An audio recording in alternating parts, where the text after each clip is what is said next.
Hola, esperé 8 días desde que la juez anunció la motivación del fallo contra el expresidente Álvaro Uribe Vélez para darme un tiempo de reflexión y analizar, como siempre en este espacio, qué es lo que hay en el trasfondo de la superficie noticiosa. Ante todo hay que decir que el fallo de la juez está bien sustentado, bien motivado desde el punto de vista jurídico, y por eso llama la atención, más allá que la labor de la Fiscalía, que fue impecable, eficiente.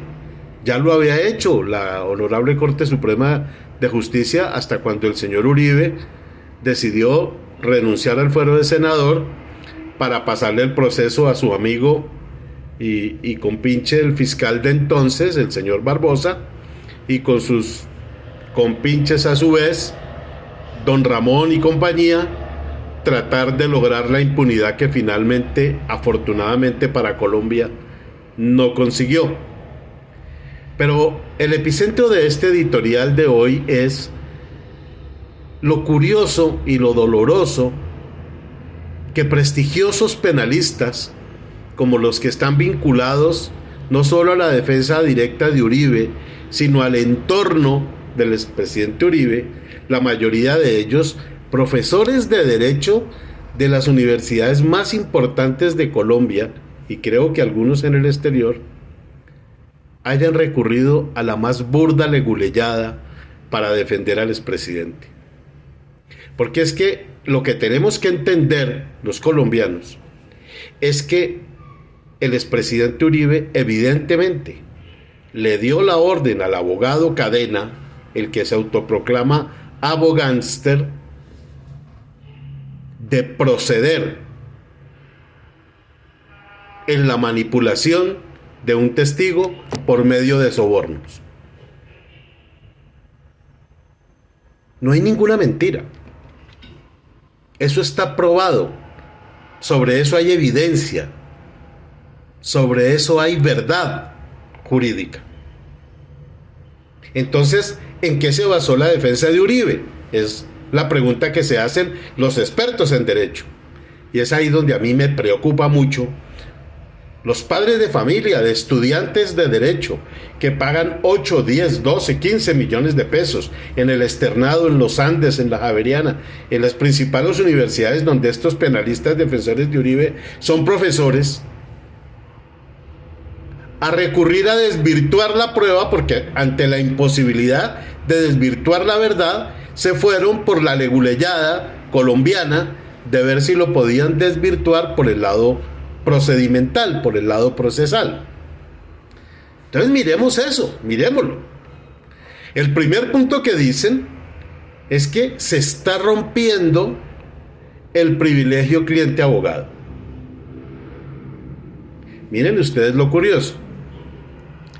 Primero, la defensa de Uribe dice que Cadena no era su abogado, pero a la hora de defenderse, entonces dicen que se rompe el privilegio cliente-abogado. O sea, sí lo era. O sea, el abogánster Cadena sí lo era. Y segundo, no se puede romper el privilegio cliente-abogado cuando en ese diálogo no se está hablando nada de la acusación directa, que en ese caso, convengamos, está protegida por ese privilegio cliente-abogado, sino que se ponen de acuerdo, es decir, hacen un concierto para delinquir, para cometer un nuevo delito, como fue lo que hizo el señor Uribe al autorizar a Cadena para que fuera a manipular y a sobornar un testigo. Por eso actuó correctamente la juez cuando dijo que ahí no existía el privilegio de cliente-abogado. Pero estos eminentes profesores de derecho, tanto los que directamente están, como el señor Jaime Granados, el líder de todo el equipo, y el señor Lombana y el señor Amaya, pero amén de otros, el caso del señor Cancino, que es abogado precisamente del abogánster, salir a decirle al mundo jurídico que se había roto el privilegio cliente-abogado. Es decir, si un delincuente y su abogado se ponen de acuerdo para cometer otro delito, la justicia los tiene que proteger. ¿En qué parte del mundo cabe eso? ¿En qué cabeza cabe eso? Que ponerse de acuerdo para delinquir está protegido por un privilegio cliente-abogado. La juez no comió cuento y falló en derecho. Y el segundo argumento, que lo vienen esgrimiendo desde las grabaciones de la corte, es que no se podía utilizar una grabación porque no era directamente Álvaro Uribe la persona a la que estaban grabando, y por coincidencia terminaron grabando a Uribe. Igualmente, en este segundo caso vamos a poner un ejemplo fuera de Uribe, para que ustedes se den cuenta la gravedad de lo que están diciendo estos abogados. Vamos a poner un ejemplo. Un narcotraficante acusado por narcotráfico está hablando con su abogado. Hasta ahí hay una potencial protección de cliente-abogado. Pero resulta que en ese diálogo el narcotraficante y el abogado se ponen de acuerdo para poner un carro bomba. Y resulta que la grabación no era directamente a uno, sino que por coincidencia, por un acto de azar, la justicia se entera de eso, aunque no estuvieran interceptando directamente al acusado. Yo les pregunto a ustedes, ¿la justicia tiene que callar? Por un hecho absolutamente procedimental, por una leguleyada, entonces la justicia tendría que callar. No, señores. La juez con toda razón dijo, en esas interceptaciones, aunque no fueron directamente al señor Uribe, había prueba absoluta de que se estaba cometiendo un delito y se podían utilizar en aras de la eficacia de la justicia. La propia Constitución colombiana dice que en todas las actuaciones judiciales o administrativas, lo sustancial debe primar sobre lo formal.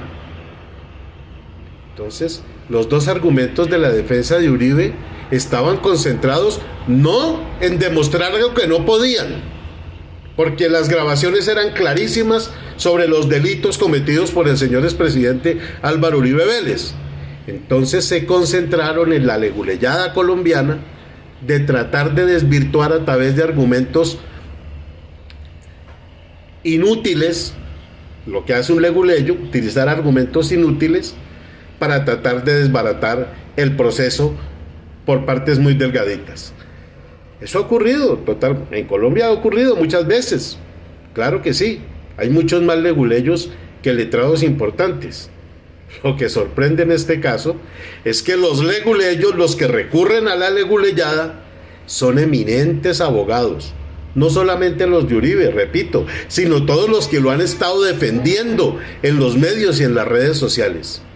Eminentes apellidos de juristas, hijos de juristas eminentes, profesores de las más importantes universidades de Colombia, recurriendo a la leguleyada para ver si podían sacar de un problema penal al hombre más poderoso de la historia reciente de Colombia. Afortunadamente no fue posible. Lo que yo sí me sentiría muy triste si fuera un estudiante de derecho, un estudiante de la cátedra de penal, que me tocara un Granados, una Amaya, un Cancino, un Lombana, y yo hubiera visto lo que hicieron en el proceso penal más importante de la historia reciente del país. Me sentiría muy mal y me sentiría estafado por la universidad y por esos profesores. Afortunadamente la justicia ha brillado. Esperamos que en lo que queda del proceso siga brillando. Soy Germán Cárdenas González y esto es GerCargo, Noticias en Contexto.